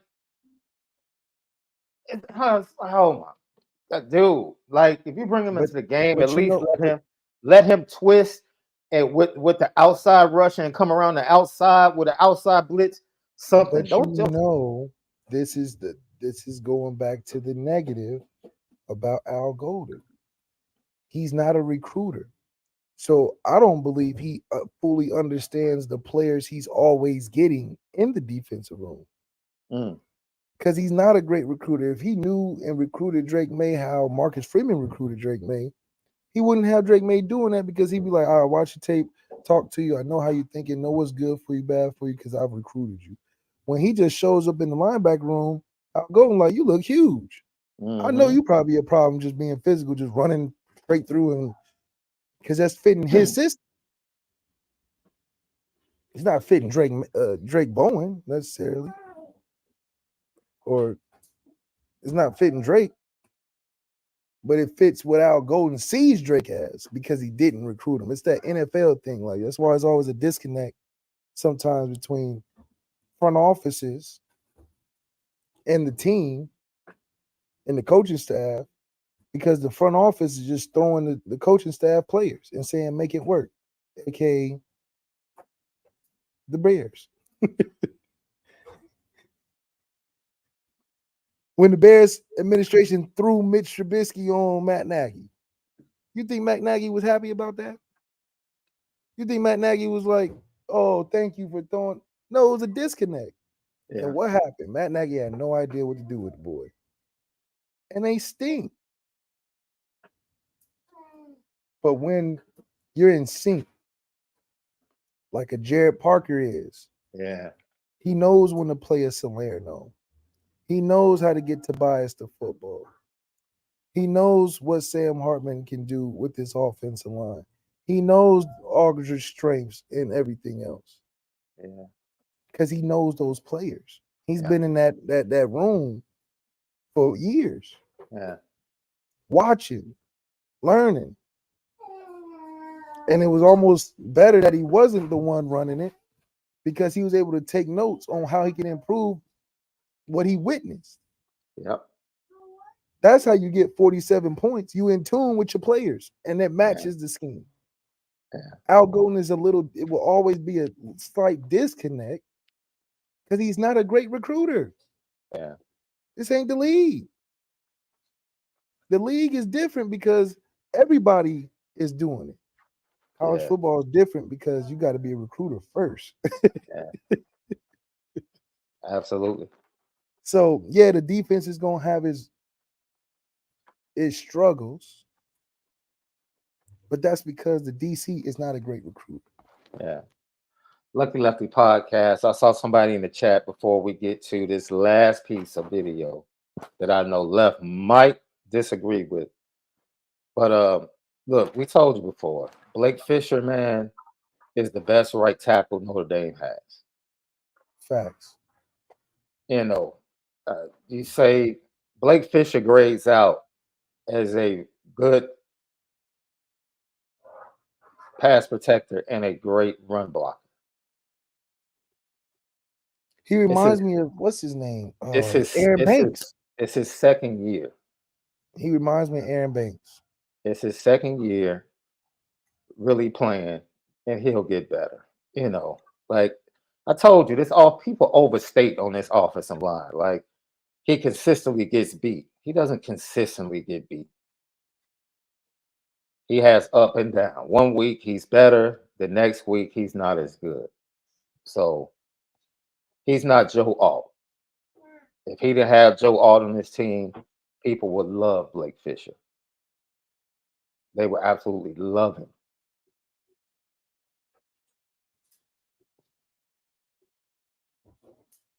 So I mean, I don't know what else to say other than look around college football and watch other right tackles play and tell me, other than maybe the Penn State right tackle and a couple of others, who's better at the position. Because NFL evaluators, they seem to like him. Because they know. You know, so that's my, you know. I mean, I would hope he comes back next year. I do. That's my personal opinion. Listen, I know he got a little NIL deal that's probably keeping him around in consideration for it. I think if he was being honest with himself, he would try to take advantage of missing so much time from that first year and evaluate himself as why he should come back. Because you want to be able to stack years together, right? Mm-hmm. And Joe Rudolph and what he's been able to help Blake improve on is the run game. So I do think it would be a benefit for him to come back. But that's obviously me being slightly selfish, you know. He'd be great on that O-line. But to be able to even have the chance of going somewhere else, right? Just shows, going to the league just shows that he's still a talented dude. We picking, you know, nitpicking at this point. Because we're talking about a guy that's a high draft pick. We ain't talking about no Kane Madden. We're talking about wait. You're talking about a guy that beat Joe Alt out for the left tackle position as a true freshman. People forget that. He got hurt, and Joe Alt ended up at left tackle. Yeah. But he beat Joe Alt out at left tackle. So, you know, you see 2 or 3 plays in a game where somebody makes a move inside and gets inside of them. It's like, oh my God, he consistently gets beat inside. What about the other 70 plays? What about the other dropbacks where he's literally manhandling dudes? They don't want to show the right love, man. You know, it is.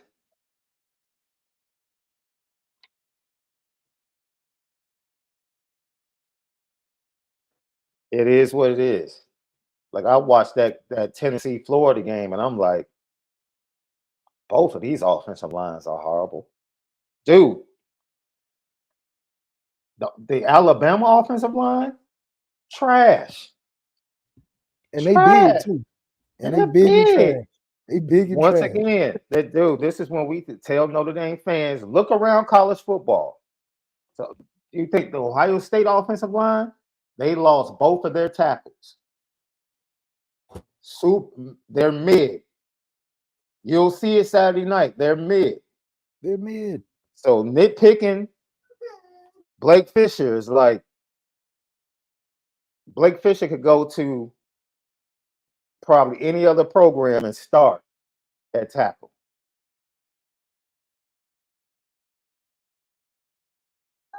And literally because he's a top draftable player. Duh. So yes, Blake Fisher would start on 98% of most college football Hey, teams. you know who else? You know who else was inconsistent? And we're gonna be honest. You know who was inconsistent? That's had like that got drafted in the second round and that's had like a 10-year career. Mike McGlinchey. Mike McGlinchey. Mike They call McGlinchey they was call Mike next to McGlinchey Q. Mike McFlinchy because he has so many false starts. Mm-hmm. Mike McGlinchey, y'all didn't see the video of Sheldon tossing him across the field with one arm? That's, I mean, hey, but look at Mike McGlinchey now, captain for the Broncos, going on X amount of years, is going to play for a long time. But he was always a draftable guy when they was calling him McFlinchy and all this other stuff. So it's Look. like, man, like he's a staple tackle in the league right now, like a staple. Like Ronnie's a staple, Zach Martin's a staple, Mike McGlinchey's a staple, like a staple. Like you can't talk about offensive line without talking about at least mentioning Mike McGlinchey right now. And that's what I mean, man. You know, you nitpick somebody on offensive line, and you take a step back and you watch the full tape, and you get to realize, like, you're talking about 5 to 6% of snaps or 5 to 6% of dropbacks. And it's like, what are we really talking about? Like, maybe it feels like he's consistently getting beat. But he's not. Okay, thanks for the correction. Even with subpar play at left tackle, getting beat, penalties, and it was magnified even more because he played next to Q, which is not his fault. It's almost like the mistakes by Blake Fisher get magnified even more because Joe Alt is on the other side, right? So Joe Alt is perfect, and because he's perfect, and then Blake Fisher makes 1 or 2 mistakes every week, it gets magnified, and then it's like, oh, he consistently gets beat. Nah, that's not it at all. He might That's not like be as people perfect. saying, He might not be as perfect as Joe Alt, but he's a darn good tackle. and that's the thing, because we have a good offensive line throughout. If Blake Fisher was on Louisville, they would call him the greatest thing since sliced bread. If Blake Fisher played for Northwestern's offensive line, they would be calling him the first round pick, next level player. Man, Lord knows they made Peter Skoronski. They made him look like with his short arms. Like, oh my God, he's a top 5 pick. Like, all right. If Blake played for Pitt or Boston College or any of these offensive line, Tulane, don't matter. He would be considered one of the better players in the country. Y'all wouldn't be nitpicking with him because of everybody else on the offensive line is way worse. He just happens to be on the offensive line where you can nitpick like that because you got a first round tackle on the other side. You got a draftable center and draftable guard on next to him. So you're looking at greatness all around the offensive line, and you're like, oh, there's a chink in his armor because he ain't as great as Joe Alt, who's the first tackle in the draft this year. Okay, he's probably gonna end up the second. That left tackle from Penn State is. Oh no, he's nice. He's like that. Yeah. But come on, we're doing all this nitpicking because we can, because of the fact that Joe Alt's on the team. That goes back to the original question. Like the trenches, you have to win. Notre Dame is facing Ohio State with a better offensive line than they had going into the Ohio State game last year. Right. They just are. And that's with the concerns. Dude, you know what my pregame speech to Pat Coogan and Rocco Spindler is? You don't have to be perfect, just fight. Yeah, that's all I need you to do tonight is compete. Just compete. This game is about fighting. Yeah, it ain't about doing nothing special. Just fight. You don't have to be perfect. Just your technique and fight. All 11 guys fighting, it's gonna be a problem for them. It's gonna be a problem. Yeah, and we ain't saying you gotta. We not saying you have to be perfect because this is not a game about being perfect. No. This game is maybe USC is about being perfect because some different factors. This is a game about I need to just physically beat the dude across from me as much as possible. As much as possible. Because of the fact that this other team is very talented, but we don't believe, and I don't believe they're as skilled as us. So if we do what we're supposed to do anyway, the physicality is going to be the difference. And that's where we need to win at first. Hey, man. Lucky Lefty podcast, bro. Let's get this W and then head up for prime time up in Durham and spank them. Like this. Yeah, we spanking them. Like, dude, we ain't Clemson. We are not. I mean, come on. Like, listen, this Duke game is going to look so insignificant after we finish with Ohio State. They another team on the chopping block after we get done with Ohio State, because then you'll realize that we are not the teams that are playing against the teams that are supposedly making it close. Clemson is not us. And Duke luckily got away. So if Duke gonna give us 400 yards, it's gonna be a totally different game. They gave Clemson 400 yards and got out by the hair. They skin, titty, and a lot of that is because they had anomalies on turnovers. It took all those anomalies on turnovers. It took them to get a couple plays at the end. That's made the difference. For us, you're going to have to beat us the whole 4 quarters. And that's something that Duke don't have enough depth for, and they don't got enough talent to do. So we're not worried about that. Now, Ohio State, they got a lot of talent, but in spots, we need to be winning on these one-on-ones. Yeah. And that's going to have to be through physicality. I mean, I can't really think of too many from a technical football side. I mean, the coach is going to coach. What's there is going to be there, and what's not is not going to be there. But the difference of the game is if we seeing Joe Ward and Blake Fisher pancaking dudes, right? That's going to make the difference. Yeah. You may have because you're going to have more stalemates than not. There's going to be a lot of tough downs, tough yardage where we may only get 3 yards a pop because it's a respect to them being not bad. They're a pretty good team. But what's going to make the difference is if we're blocking dudes downfield, pancaking guys, tackling dudes after yards after catch. We're not letting dudes get run after contact, right? Yeah. That's the difference in the game. Special teams, we bringing them down. First guy, we ain't letting them squeeze out 15 or 20 out of a punt return or a kick return. Putting the quarterback on the ground, not letting him shake out of tackles. Yeah. That's where the game is going to be won. Not necessarily, we're going to have explosive plays on both sides. Well, I don't know how many Ohio State got in the tank because they ain't got enough, from the QB position. But explosive play is not going to decide in the game. It's the physicality and making the tackles and the blocks, specifically not allowing the hitting yardage to take over the game where Marvin Harrison's catching screens and going 25 yards. Because they're going to throw screens, but they need to be for 5, 3, no gain.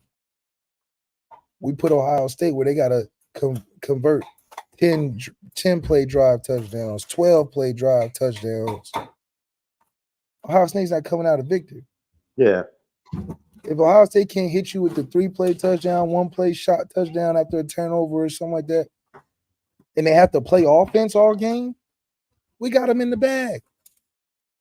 They haven't been able to put on a display of having consistent 8, 10-yard plus drives to win anything. They'll get a turnover, they get a punt return or something, and they throw a bomb or something. Or they throw a screen and the dude breaks 6 tackles for a touchdown, like stuff that's game breaker stuff. But Ohio State just going down and starting on the 20 or 25 and going 8 yards for 75. 8 plays for 75 yards and touchdown, or 12 plays and for 60. They ain't done none of that. We've done that. We've proven to do that this season. They haven't. Yeah. And that's the game they're going to have to be facing. We're good and comfortable being score within 2 minutes, under 54 seconds before going in the half. We've done that. Have a 10-play drive, touchdown drive. We've had that. Have been backed up and ran an 80-yard touchdown. We've done that. We're more prepared on offense situationally than Ohio State. Yeah. Now, we haven't played in tight games yet, but we played in tight halves, tight quarters, where we've responded to teams that score. We score right back. Yeah. We've responded to they talk about our secondary. That secondary has yet to be challenged. Challenge or had anybody that was threatening. Now, Malik Corley from West Kentucky, I'm a big fan. I think he had a good day against Ohio State, even though they didn't win. But that's one guy. You got a whole roster of receivers that can do something out there, which is different. So I'm just excited, man. Look, we're gonna be sitting right next to each other the whole time, man. We might even do a game watch. We have fam in the chat. We will not be on campus Saturday. Malik will be in DeKalb Saturday afternoon, calling Northern Illinois and Tulsa. I will be in South Bend on Friday for a hot second for a dinner, but I'll be driving back, and then we'll be at a location here in the Chicagoland area watching the game. Matter of fact, I might even tell our bro Howard Griffith to join us. Yeah, it's gonna be us three amigos taking on all Ohio State fans. They lucky that if we blow them out, we should just drive down there and jump on the field because I know we're gonna rush the field. Wait a minute, is this game worthy of rushing the field? I would say yes, only because we're rushing the field because we changed the narrative, not because of Ohio State. We rushing the field to show college football. Yes, when it comes to a big game, Notre Dame is likely to win, not likely to lose, not looking to wet the bed. We rushing the field to say finally we have broken that terrible streak of not performing well in big games. That's why we rushing the field. We say it's like we let the floodgates open. Finally, the weight is off our shoulders. We're the team we finally said we are. Paul Feinbaum can kiss our butt now. He got to put some respect on our name now. Paul Feinbaum is having a rough week with Alabama and Tennessee being trash. He's having a rough week. He needs to keep his mouth closed. So that's why we rushing the field. We rush the field for Clemson because the way they did it. Bro, I am very much, you know how I feel. I still feel Notre Dame is one of the top brands, top 5 all-time wins, one of the biggest brands, one of the most franchises, programs, up there with national championships, Heisman Award winners. Like, dude, it is what it is. For me, it's like, ho-hum. I want to get to that point where it's like, all right, yeah, this is what we do. We beat good teams. And that's what this game will signify, in my opinion. Because by the time we get to USC, that's how we need to be feeling. Oh, we straight, we good. That's why we gotta get out the way early. So we're gonna rush the field twice this year? No, I'm saying we get it out the way early by rushing the field because we've lifted the bar of the haterism, the haterade that has been showered upon us for 10 plus years under that negative stereotype. See, I see it differently. But once we do that, we got it out of our system. When we beat SC, it's okay. We just beat a good team with a Heisman guy. We put another star on there. I would much rather rush the field for USC. Really? Dude, Cal McCord? No, I'm not. Notre Dame should feel like they're going to beat Ohio State. Yes. I agree. Even I don't know. I'm still this USC game. Yeah, I can't. I'm not gonna bet on it. But if they beat USC, I'm like, okay, rush the field. But we'll be ranked higher than USC after we win this game. No. After we win this game. No. No. We will not be ranked higher than USC. Are you How kidding me? not? Why not? No, they won't. Because we're not losing until we get to USC at that What's point. Ohio State is like number 6, right? We beat Ohio State, right? I don't see us. They're not going to be until ranked. They're not about to be ranked in front of USC. USC got other things to worry about, like Colorado, Oregon, Utah, Oregon State. Okay, but if you're saying that USC is undefeated, when we face them, USC will more than likely be the higher ranked team.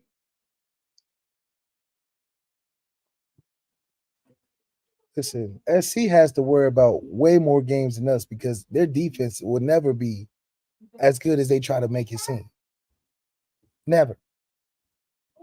So, in my opinion, Washington too. The hypothetical was USC being undefeated when they play Notre Dame. If they're undefeated, they will be ranked higher than Notre Dame. Yeah, Colorado is not. if they First of all, stop. Trav is out for 3 weeks. Colorado is not beating USC without Trav. We can stop that. We might as well preface everybody that's going to be jumping up and down when Oregon and USC beat Colorado. Their best player is out, offensively and defensively. They're not beating Oregon or USC without him. They're not.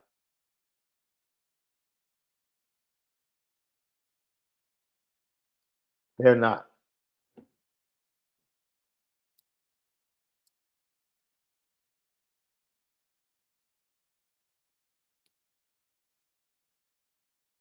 So I think definitely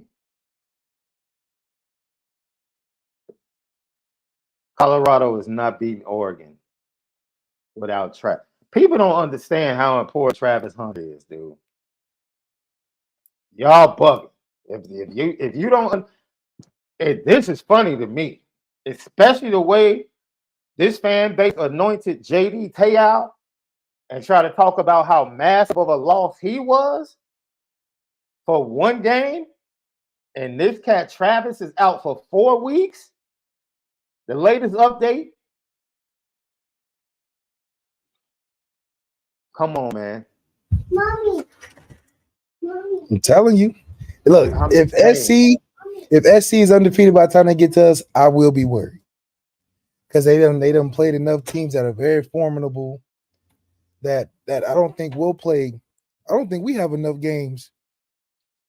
I mean, who knows? All I'm saying is, dude, people trying to act like Colorado is just like, Colorado will be fine without Travis Hunter. Okay, hey. Dude. Okay.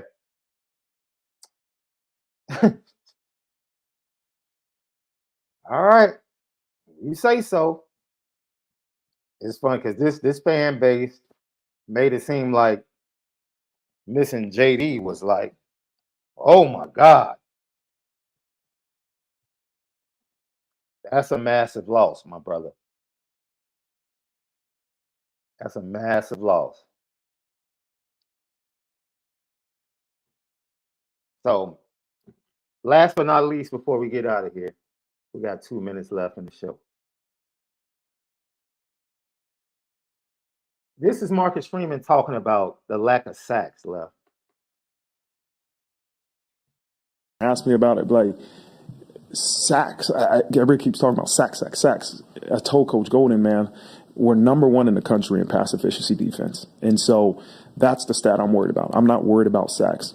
The pressure that we're getting is great. Like, sacks will come, and I don't want our players overly concerned about sacks because that's an truly individual stat. That really doesn't matter. Like, I want to be number 1 in pass efficiency defense. I don't know who's number 1 in sacks, but I want to be number 1 in pass efficiency defense. That's a great stat. And so they've been working, they've been doing really well. And, sacks are a result of a lot of different things, but I was really happy with the way our defense performed in the pass game. To limit that offense to what we did, it was really, really good. Pleased to see.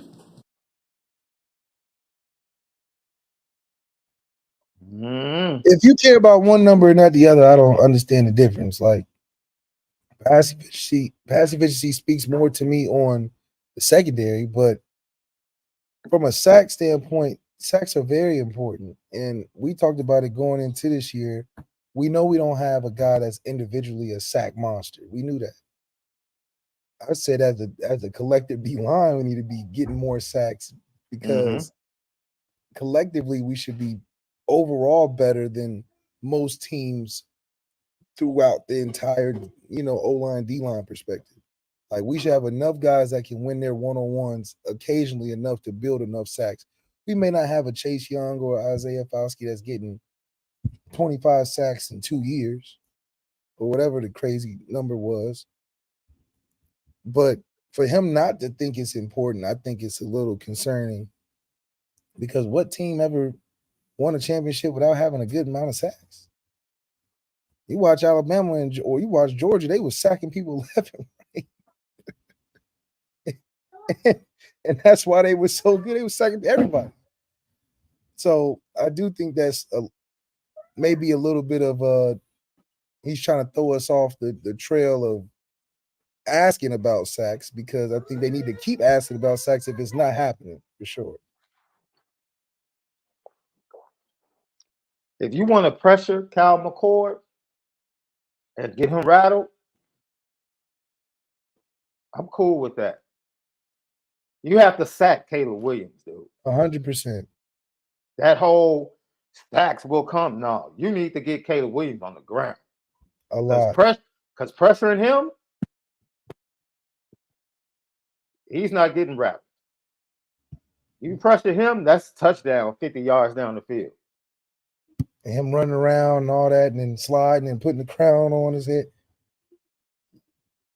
So that's why we have to nix the whole it's not important thing. Pass efficiency is important. Pass efficiency will be important this week because Kyle McCord hasn't seen anything like this before. Facts. So, yeah, we're going to rattle him because of the looks, because of the hurries, because of the knockdowns. We might even pull a couple sacks because he's holding the ball too long. But USC weekend, it's about getting him on the ground, period. The emphasis of the week against USC is sacks. That's the emphasis. Yeah. Because, I mean, you can scheme up a bunch of stuff. But the fact that he buys so much time is why it doesn't matter. And is why sacks are the most important. Because he can buy time to get, and they got a good enough receiver core, they'll get through any of them coverages and any of them blitz. That's easy. That's why they're good now. The whole goal about USC week is sacking the quarterback. That's it. Hitting him, sacking him. That's what Utah did. Utah said, look, we're going to play basic stuff behind us, but we're going to come get you. And we're going to hit you and lay on you and all that. Dude, I just saw Nick Chubb dislocated his knee. Dang. Boy, injuries are the worst, bro. Injuries are the worst. Absolute worst. Lucky Lefty Podcast. We appreciate you guys for joining us tonight. Fabulous show. Chat was lit as always, man. We appreciate your thoughts, your questions, your opinions. Man, you make the show what it is, LL Nation, and we appreciate you. We definitely appreciate you.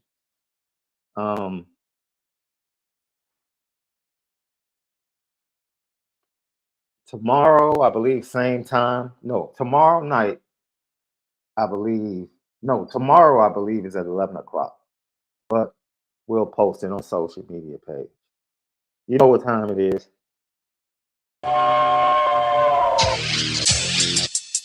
Petticoat.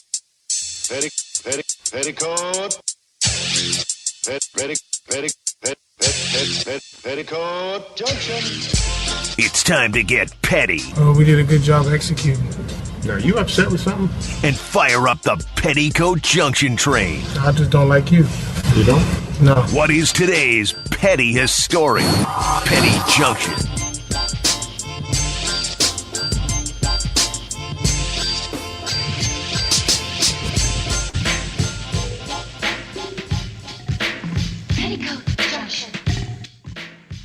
Petty Junction, Petty Story of the Day, brought to you by Onora Whiskey at OnoraWhiskey.com. that premium American whiskey at NoraWhiskey.com. NFL ref that told Gino he was talking to America. It's actually hilarious, but it was super petty. I loved every minute of it too. He looked my man Geno Smith in the face like, what? And it was a petty penalty on that play because Geno wanted Lockett to run the fade, and he broke the pattern off, and they called intentional grounding. So that was definitely petty, the penalty. And then it was petty for him to tell Geno he was talking to America when he was trying to give the penalty out. Josh Heupel. I don't know if you guys saw this on Saturday night. Josh Heupel, Florida got the ball back with just over a minute left. Josh Heupel had one timeout left. He allowed Florida to take a kneel down twice and then called a timeout after the second kneel down. It was very confusing, very petty, no reason for it. And then a fight broke out. And now I believe 6 Tennessee and Florida players have been suspended by the SEC for next week's games. All because he took a stupid penalty. And then after that next play, a Tennessee player really hit Graham Mertz hard after he got up from kneeling down. It's one of the goofiest things I've seen.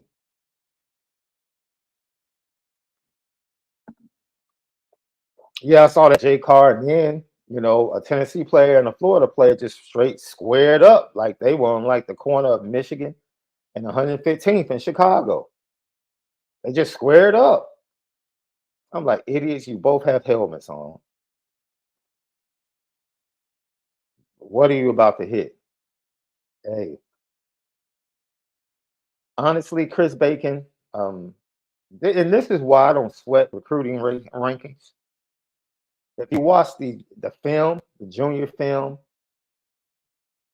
and the senior film of the 24 and 25 guys, Notre Dame is adding athletic talent and adding talent to the roster. That's all that matters. The roster is getting better. That's all that matters. That's all that matters. Who cares about the rankings? Yes, Duce Knight is huge. Beasley, if you can flip him from Tennessee, that would be huge. Of course, you need impact guys like that. But ultimately, you just want to improve the roster. And Notre Dame has done that. Heck, they did that with, unheralded guys like Benjamin Morrison and Jadarian Price. So it is what it is, man. I have not heard anything about Beasley coming this weekend. No confirmation quite yet. All right, guys. Have a great evening, man. We enjoyed jumping on with you. Just make sure that you spend it different always, all right?